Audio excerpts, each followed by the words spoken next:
সম্মানিত সুধী, আসসালামু আলাইকুম। আপনাদের সামনে আজকে একটি জান্নাতের ফুল নিয়ে দাঁড়িয়েছি। যে জান্নাতের ফুলটিকে আমরা 20শে সেপ্টেম্বর গভীর রাত্রে আমরা ইলেটগঞ্জ থেকে উদ্ধার করেছিলাম। আমরা 1 মাস আগে আপনাদের কাছে ওর জন্য আমরা নাম চেয়েছিলাম। ওকে কে ওর অভিভাবক বা বাবা মা হতে চান তার জন্য আমরা একজন পরিবার চেয়েছিলাম। আলহামদুলিল্লাহ, আপনারা 20 লক্ষ শুভাকাঙ্ক্ষী ওর জন্য দোয়া করেছেন। 10 লক্ষ ওর জন্য নাম এসেছে। 10 লক্ষ শুভাকাঙ্ক্ষী ওর নাম রেখেছেন। আপনাদের এই ভালোবাসাতে আমরা এতটাই অভিভূত যে বাবু আজকে দেখছেন ও হাসছে, ও খেলছে, ও কথা বলারই চেষ্টা করে দিচ্ছে। আপনাদের নামগুলো থেকে বাছাই করে অনেকগুলা মানুষ অনেক নাম দিয়েছেন। আপনাদের এই 10 লাখ মানুষের দেয়া নাম থেকে আমরা একটা নাম রেখেছি, ওর নাম হলো আনাবিয়া। এই আনাবিয়া নামটা আপনারা অনেকে প্রস্তাব করেছেন। আনাবিয়া শব্দের অর্থ হলো জান্নাতের দরজা। এ বাবুটা আসলে পৃথিবীতে জান্নাতের দরজা হিসেবে এসেছে, কারণ ও পড়েছিল ডাস্টবিনে, ছিল না ওর কোনো কিছু।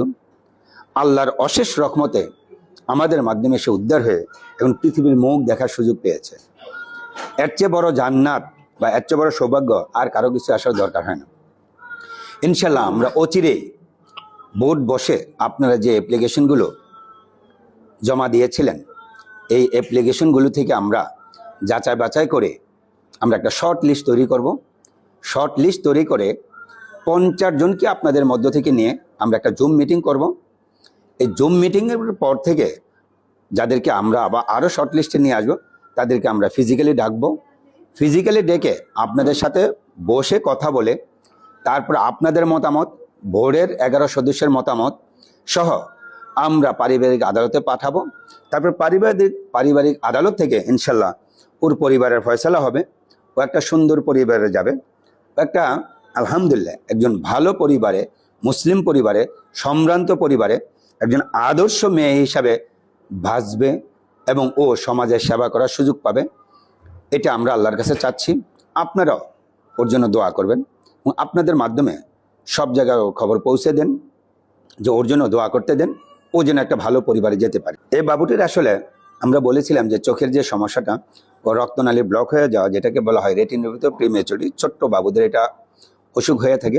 বাংলাদেশ সরকারের গাইডলাইন হলো যে 34 সপ্তাহের নিচে যে কোনো বাচ্চা জন্মগ্রহণ করলে বা তার জন্মের সময় তার ওজন 2 কেজি নিচে থাকলে জন্মের 20 থেকে 28 দিনের মধ্যে তার চোখের পরীক্ষা করা এখন প্রায় অলমোস্ট বাধ্যতামূলক। তো ওকেও আমরা চোখের পরীক্ষা করেছিলাম। চোখের পরীক্ষা করে ওর আরোপি ধরা পড়ে। তারপর আরোপির পরে ওকে ইসলামিয়া চক্ষু হাসপাতালে নিয়ে প্রথমে তাকে ইঞ্জেকশন দেওয়া হয়। ওনারা বিনা পয়সা ইঞ্জেকশনের ব্যবস্থা করে দিয়েছেন, ওনারা হেল্প করেছেন। তারপরেও লেজার লাগে, লেজারও ওনারা হেল্প করেছেন, অল্প কিছু খরচ হয়েছে। ইসলামিয়া চক্ষু হাসপাতাল আমাদেরকে এই প্রথম নবজাতকদের জন্য অনেক হেল্প করতেছেন। ওনারা সব বাচ্চাটুকু না পারলেও বেশ কিছু বাচ্চাকে ওনারা বিনা পয়সা ইঞ্জেকশন দেওয়া বা ওনাদের একটা পুয়ার ফান্ড আছে, ওটা ফান্ড আছে, ওখান থেকে ইঞ্জেকশন দেওয়ার ব্যবস্থা প্লাস ওনারা লেজার দেওয়ার ব্যবস্থা করে দিচ্ছেন। এটা আমাদের জন্য একটা বিশাল বড় পাওনা। আল্লাহর কাছে দোয়া করি এরকম যেন সবাই যেন এগিয়ে আসেন, ওদের চিকিৎসার জন্য সবাই যেন অংশীদার হয়, শরিক হয়। আমরা আল্লাহর কাছে এটা চাচ্ছি। আমিন।